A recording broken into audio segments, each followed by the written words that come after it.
અમદાવાદની 148મી જગન્નાથ રથયાત્રા 2025 ભવ્યતા, ભક્તિ અને આધુનિક સુરક્ષાના સંયોજન સાથે શહેરમાં લોકોત્સવની ઉજવણી. અમદાવાદની 148મી જગન્નાથ રથયાત્રા 27 જૂન 2025ના રોજ ભવ્યતા અને ભક્તિભાવ સાથે ઉજવાઈ રહી છે. આ યાત્રા ભારતની સૌથી મોટી રથયાત્રાઓમાંની એક છે, જેમાં ભગવાન જગન્નાથ, તેમના ભાઈ બલભદ્ર અને બહેન સુભદ્રાની શોભાયાત્રા શાનદાર રીતે શહેરના 16 કિલોમીટર લાંબા માર્ગ પર નીકળે છે. હજારો ભક્તો ભગવાનના દર્શન માટે ઉમટી પડે છે અને સમગ્ર શહેરમાં ધાર્મિક અને સાંસ્કૃતિક ઉત્સાહ જોવા મળે છે. યાત્રાની શરૂઆત સવારે 7 વાગ્યે 400 વર્ષ જૂના જગન્નાથ મંદિરમાંથી થાય છે અને સાંજે 8 વાગ્યે યાત્રા પુનઃ મંદિરે પરત ફરે છે.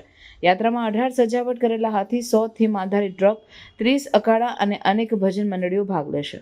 યાત્રા દરમિયાન સરસપુર ખાતે ભક્તો માટે મહાભોગનું આયોજન થાય છે, જ્યાં હજારો લોકો પ્રસાદ ગ્રહણ કરે છે. આ વર્ષે સુરક્ષા માટે લગભગ 23,884 પોલીસ કર્મચારીઓ, 4,500 પોલીસ કર્મચારીઓ, 1000 ટ્રાફિક પોલીસ અને રેપિડ એક્શન ફોર્સ સહિતની ટીમ તૈનાત કરવામાં આવે છે.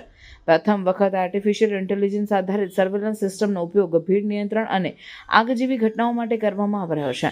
41 ડ્રોન, 227 સીસીટીવી કેમેરા અને 2,872 બોડી કેમેરા દ્વારા યાત્રા પર સતત નજર રાખવામાં આવી રહી છે.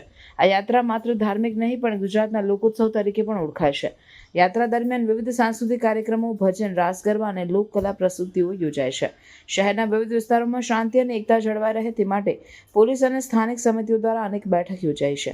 આ રીતે જગન્નાથ રથયાત્રા 2025 અમદાવાદના આધ્યાત્મિક અને સાંસ્કૃતિક વારસાનું જીવંત પ્રતીક બની છે.